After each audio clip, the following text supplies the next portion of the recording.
Welcome to another edition of the Monkey Knife Fight DFS picks for the NFL opening weekend. I'm Derek Tate alongside the entire Fantasy Focus crew, Ryan Levy and Matt Bucs, as we break down our Monkey Knife Fight picks for the game between the Tampa Bay Buccaneers and the New Orleans Saints. Boys, it's football season and the Bucs are back. Yeah, get a look at that backdrop, baby. I'm pretty excited about it. Siege the day. Bucs, you're the only one not wearing, no pun intended, no Bucs gear. What the hell is going on here, bud? I support the Montgomery Biscuits. I'm excited. We get to see Brady in a Bucs uniform. And Gronk. The name of the day. We got a lot of new faces and new places there in the Bay Area, Tampa Bay, whatever you want to call it.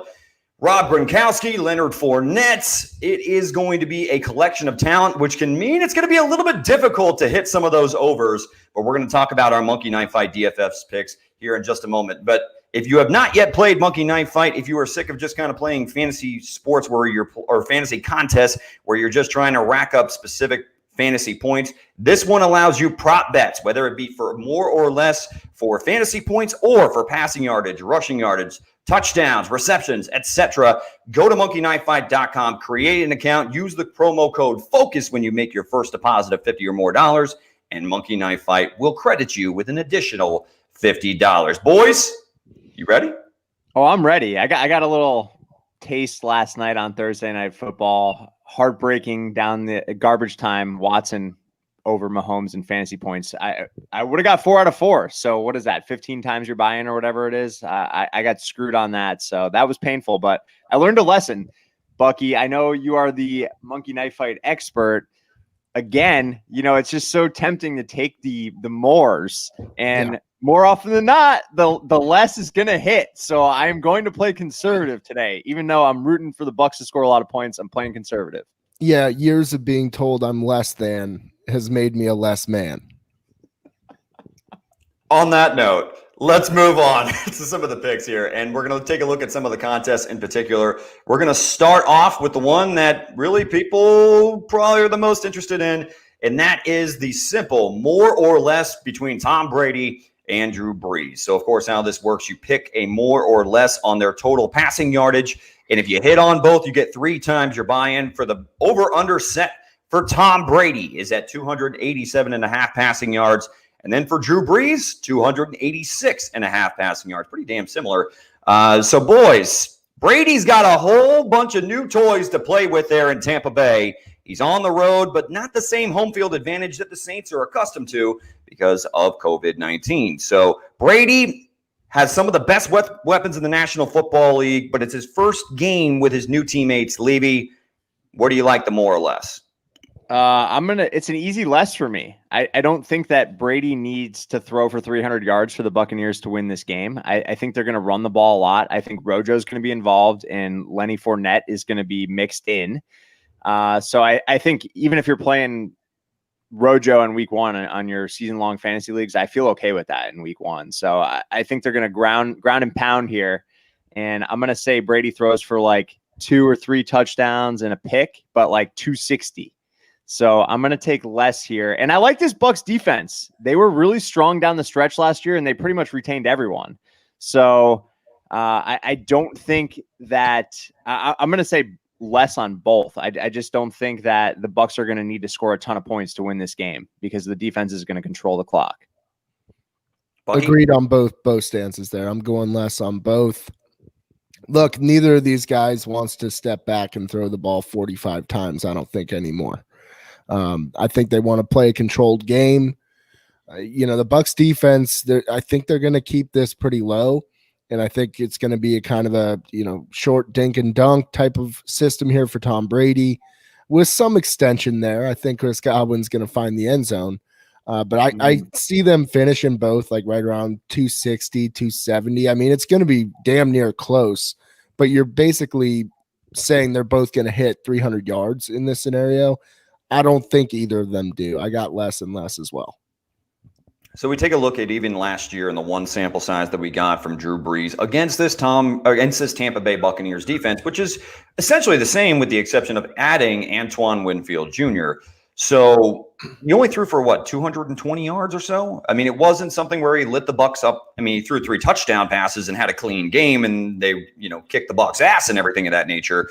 But I think this is going to be a far more competitive game. I think you're going to see Alvin Kamara and Latavius Murray involved in the Saints running game, and the same thing can be said for Ronald Jones and even some Leonard Fournette. I don't think we're going to get a heavy dose of Lenny in this game, but we're going to get some of them. And for Tom Brady, this is his first live action against an opposing team with a slew of new weapons in a new system. I'm not saying that Brady isn't capable of hitting 287. That's just a high number to hit. When I think it's going to be a competitive game, it's one thing if I thought that the Saints were going to blow the Buccaneers out. I don't think that that's going to be the case. I think it's going to be competitive, nip and tuck, back and forth. And I think we're going to see both quarterbacks throw somewhere in the range of 250 yards, not 287. That's just a little bit high for my taste for the first game of the season. If anything, I think Brees has a better chance of hitting the over against the secondary if they're aggressive and Brees is able to torch this secondary on the back end with Michael Thomas. I mean, I like Carlton Davis, but there's nobody in the league that can slow down Michael Thomas. You can't guard him. Can't guard him. Can't guard Mike. Guard him.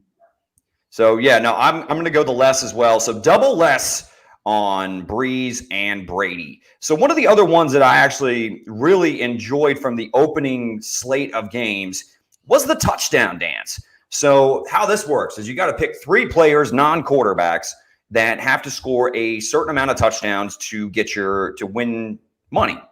The goal is set at 2.5. If you hit 3 touchdowns scored between 3 players that you pick, you get 1.5 times your buy-in. You get 5 times your buy-in if you're the 3 players you select score 4 touchdowns. And if they score 5 or more touchdowns, you actually get 15 times your buy-in.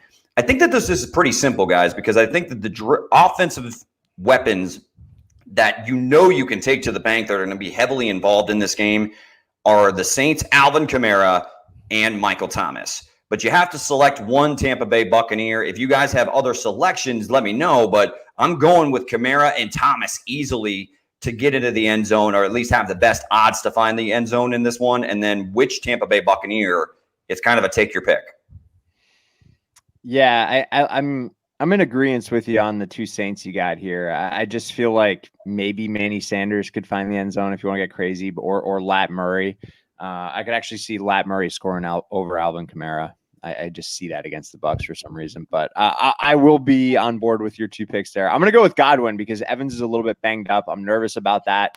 I think you could make a case for Gronk week 1, like living up to the hype here, the Brady Gronk love in Tampa Bay, he's going to be looking for him in the red zone. So I think that's a realistic possibility as well. So I'm tempted, but I don't want to get on the hype train too much. I want to see it before I'm buying in. So Chris Godwin makes sense here. He's healthy.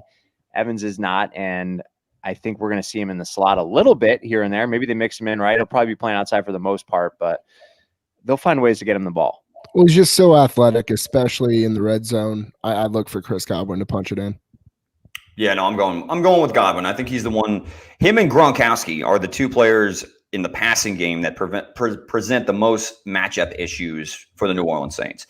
And I don't want to take a chance on Ronald Jones or Leonard Fournette, because the one thing I feel confident in is that if they're inside the 5-yard line, Leonard Fournette's a better option than Ronald Jones. But I just don't know how much Leonard Fournette's going to be involved. I don't feel that confident in it. So I feel more confident that Chris Godwin is going to have an opportunity to get into the end zone through the air than either of the Buccaneers running backs, which feels like a coin flip. Fair enough. So are you just going to do the 3X there, or what? What's your plan here? Oh, I mean, what do you mean?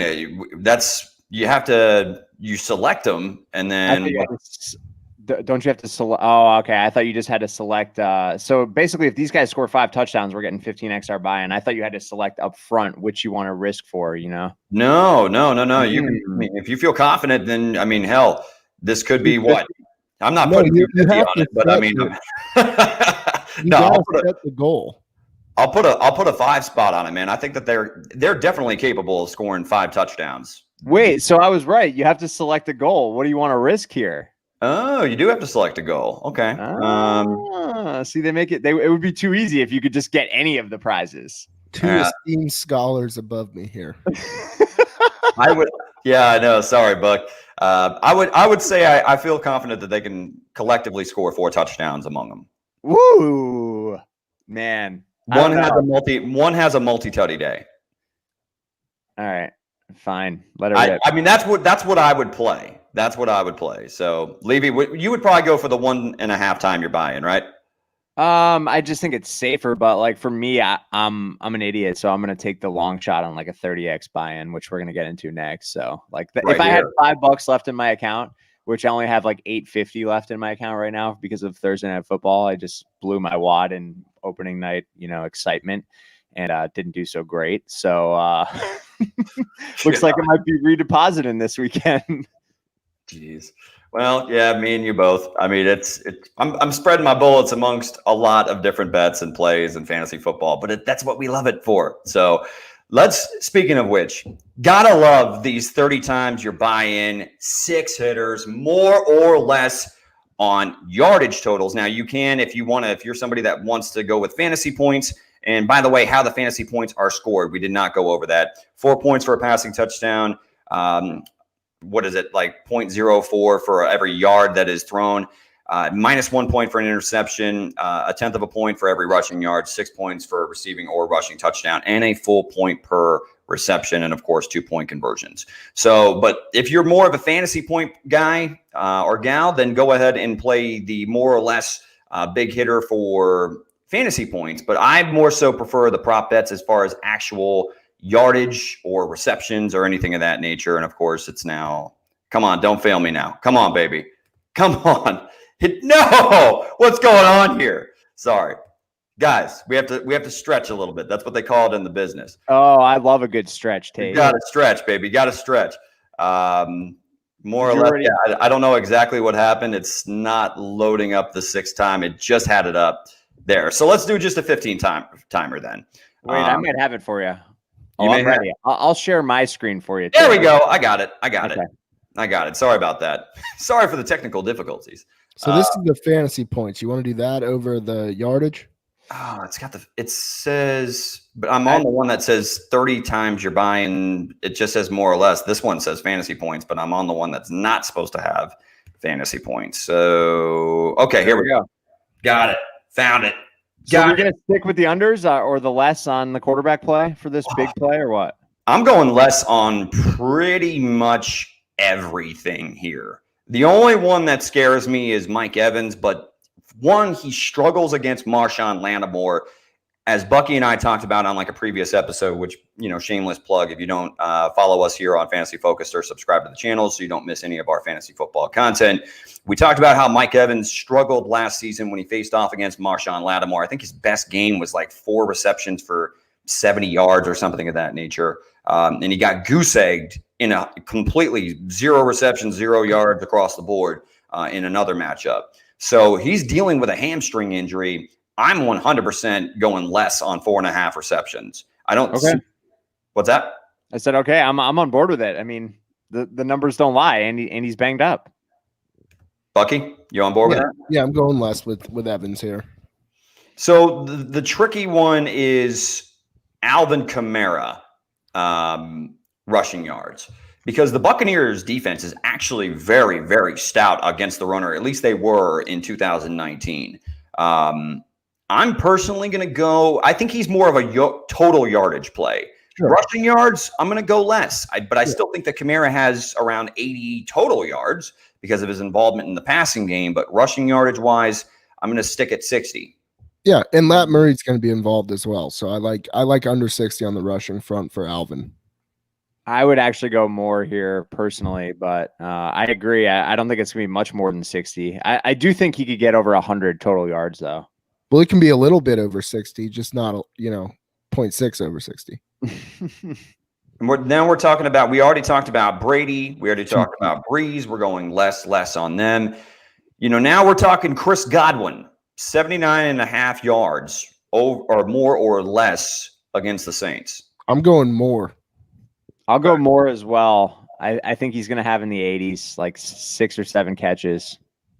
It just makes me, guys, I would go less. I feel like the one thing that we know about Tom Brady is he is not afraid to share the football. and spread it around. And one thing he has in Tampa Bay right now is a slew of options. Do I think that Godwin is the best play this week? I do, but 79.5 yards in week 1 with a new quarterback. I mean, a great quarterback, but a new quarterback and a ton of other options. I would actually go less. See, I could see Chris Godwin on 4 catches putting up 80 yards. Oh, he could. He's that electric with the ball in his hands. Undoubtedly, he could. It's just more so. Will he? That's why they pay. I'm going more for once in my life, and you can't even let me have it. I know. I'm sorry. You're really gonna fade every single player on this card? This would be an epic hit right here if you're gonna do this. I mean, I'm thinking about it. I mean, and we're talking about the Bucs, and now the last guy on this list, Michael Thomas. Michael Thomas is the hardest to fade though, because in the 2 games last season against the Bucs, he caught 8 passes and he caught 11. You can't fade him here. I mean, 8.5 is a high number. I mean, the one that he played with Drew Brees last year, he caught 8 passes. Damn it, Michael Thomas. Damn it. I don't think I could fade Michael Thomas. I have to go more. 8.5. He's going to be the driving force of the passing attack with Drew Brees under center, healthy to start the season. So I would actually go more, because I don't think Carlton Davis or Jamal Dean or any other Sean Murphy Bunting, I don't think any of them are going to be able to slow Michael Thomas down. All right. I would go all lesses with the exception of Michael Thomas. I do not support the Godwin play. I'm with Buck. Just no, you can go with your less. Go with your gut. No, I'm saying, but this is your slate, guys. This is your setup, slow picks. But Levy, you said more on Alvin Kamara though, too, right? Yeah, I would go more on Kamara, Godwin, and Thomas personally, but I'm on board since it was 2-1 for Kamara less. So yeah. All right. Technically, we should go as a group pick, go more here on Godwin, because Bucky and I agree. So no, that's fine. So we're going more on Michael Thomas, more on Godwin, and less on Alvin Kamara? Yep. Okay, let's do it. So let's put what we get, 15 times our buy or 30 times our buy-in on this? 30x. I would throw a 5er on it. Oh, you're gonna get risky. I love it. Yeah, I mean, I don't think it's that risky when we're combining forces. So again, if you want to join us on our play here on Monkey Knife Fight, and join, with Fantasy Focus, go to monkeyknifefight.com, sign up, create an account, make your first deposit of $50 or more. Use the promo code FOCUSED, and Monkey Knife Fight will give you an additional $50 to play around with for the upcoming 2020 NFL season, as we're going to be breaking down a ton of Monkey Knife Fight picks here on the Fantasy Focus channel. So go ahead and subscribe if you have not yet done so. Boys, any final thoughts other than go Bucs? That's it. Go Bucs. I'm excited. Brady ball. Bucky. Go Bucs. Bye-bye, Bucky. Bye-bye, everybody.